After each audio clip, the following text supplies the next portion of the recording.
बहकी सभी जुबां है, हम हैं हजारों में, अब की कमी जरा है, हर चीज खास है, अब है जो है वो समा है, तुम रह सकी तो रबा है, अब है जो है वो समा है, तुम रह सके ऐसी जीत अब चाहे जिंदगी, ऐसी जीत अब चाहे जिंदगी है। नमस्कार बंधु बान्धवीসকল মোৰ চেনেললৈ আপোনালোকক পুনৰবাৰ স্বাগতম জনাইছো।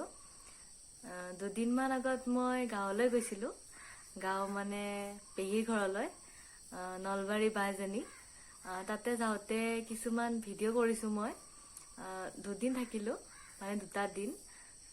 শনিবাৰে গৈছিলো আৰু সোমবাৰে ঘূৰি আহিলো। তাত যাওঁতে মই কিছুমান ভিডিঅ' কৰি থৈছিলো আৰু সময় পোৱা নাছিলো কাৰণে এডিটিং কৰিব পৰা নাছিলো।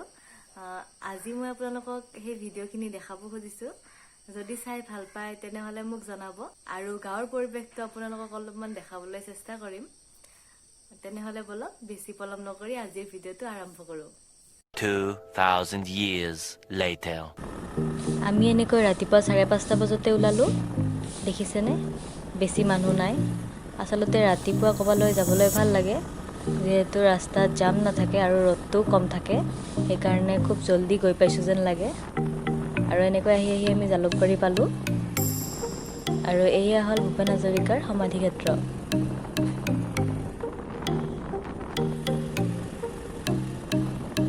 চাওকচোন আকাশখন আৰু মেঘবোৰ দেখিবলৈ কি ধুনীয়া লাগিছে। এয়া সমাধিক্ষেত্ৰ।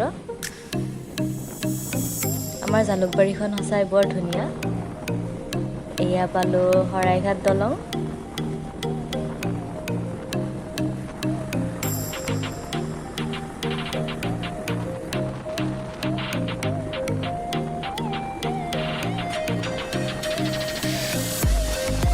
এতিয়া আমি শৰাইঘাট দলঙৰ ওপৰেদি গৈ আছোঁ আৰু সেইখন ছাইডত থকাখন পুৰণাখন আৰু এইখন আমি নতুনখনেদি গৈ আছোঁ। আৰু এতিয়া আমি এনেকৈ তলেৰে যাম, তলৰ ৰাস্তাটোদি। আৰু এয়া আহি পালোঁ শৰাইঘাট ৰণ স্মৃতি উদ্যান।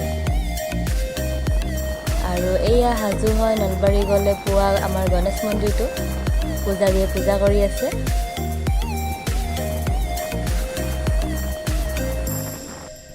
এনেকৈ আহি আহি লাহে লাহে খেতি পথাৰবোৰ দেখিবলৈ লৈছোঁ। ধুনীয়া পৰিৱেশ, চাৰিওফালে সেউজীয়া সেউজীয়া। আৰু এই দলংখন আপোনালোকে ধৰিব পাৰিছেনে? এখন যে বিয়াৰ বাছ এখন ইয়াতে এক্সিডেণ্ট হৈছিল, সেই দলংখন। আৰু এইখন এখন নলবাৰী যোৱা ৰাস্তাটোতে পোৱা এখন ব্ৰহ্মপুত্ৰৰ উপনৈ। মই নামটো নাজানো বাৰু। আৰু এয়া আমি গাঁও সোমালোঁ।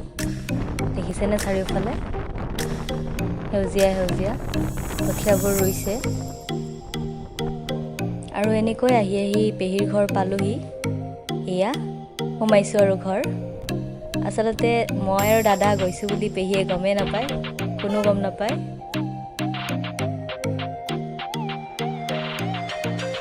আৰু আহিয়ে চকুত পৰিল মধুৰিআমৰ গছ। মধুৰিবোৰ যে ইমান ধুনীয়াকৈ লাগি আছে, কাপোৰ নোখোলাকৈ মধুৰি ছিঙিব লৈছোঁ।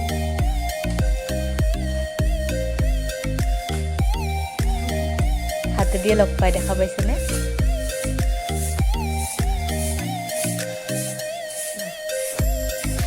এয়া পকা পকা মধুৰি।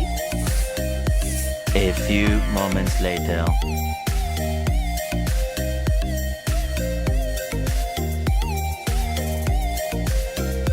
এতিয়া পেহী আৰু মই ওলাইছোঁ। পেহীহঁতৰ আৰু এডোখৰ মাটি আছে, মানে সেইডোখৰত যাবলৈ ওলাইছোঁ। তেওঁলোকে বস্তিৰ মাটি বুলি কয়।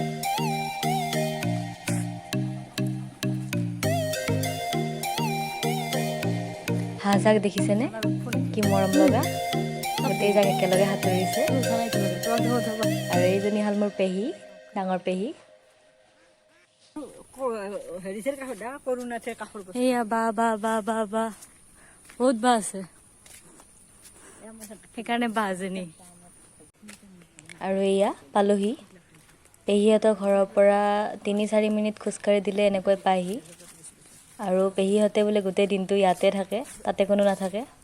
সৰু দাদা বহি আছে স্কুটিৰ ওপৰত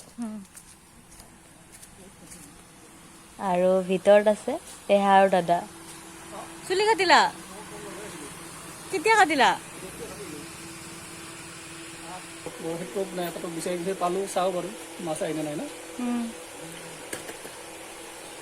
এনকে দিলে আহিব।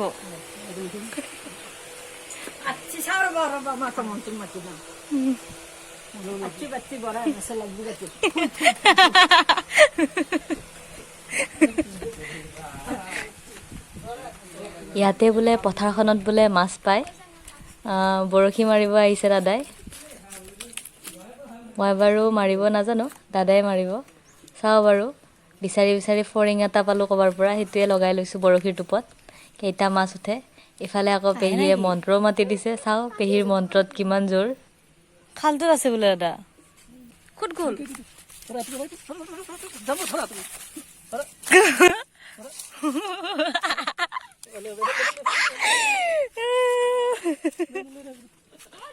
ই মাছ আছে, এনেকে মাছ পায়? পথাৰতো যে মাছ পায় মই গমেই পোৱা নাছিলোঁ। এনেকে মাছ পোৱা দেখি মই আচৰিত হৈছোঁ। এয়া দেখিছেনে? মেটেকাৰ ফুল। সঁচাকৈ সৃষ্টিকৰ্তাজনৰো যে কি অদ্ভুত সৃষ্টি। এই ফুলপাহ দেখিছেনে? ইমান ধুনীয়া। গোটেই ফুলপাহৰ এটা পাহিতহে কিবা বেলেগ ধৰণৰ ৰং অংকন আছে। আজিৰ ভিডিঅ'টো মই ইমানতে সামৰিছোঁ। এই ভ্লগটোৰ মই পাৰ্ট 2 লৈ আহিম, কাৰণ মোৰ লগত ভিডিঅ'ৰ ক্লিপ বহুত বেছি আছে। গোটেইখিনি একেলগে দিলে ভিডিঅ'টো বহুত দীঘল হৈ যাব আৰু আপোনালোকেও আমনি পাব। যদি এই পাৰ্ট 1টো চাই আপোনালোকে ভাল পালে, তেনেহ'লে লাইক কৰিব, কমেণ্ট কৰিব আৰু মোৰ চেনেলটো ছাবস্ক্ৰাইব কৰি দিব। আজিলৈ তেনেহ'লে ইমানতে সামৰিছোঁ। Bye bye.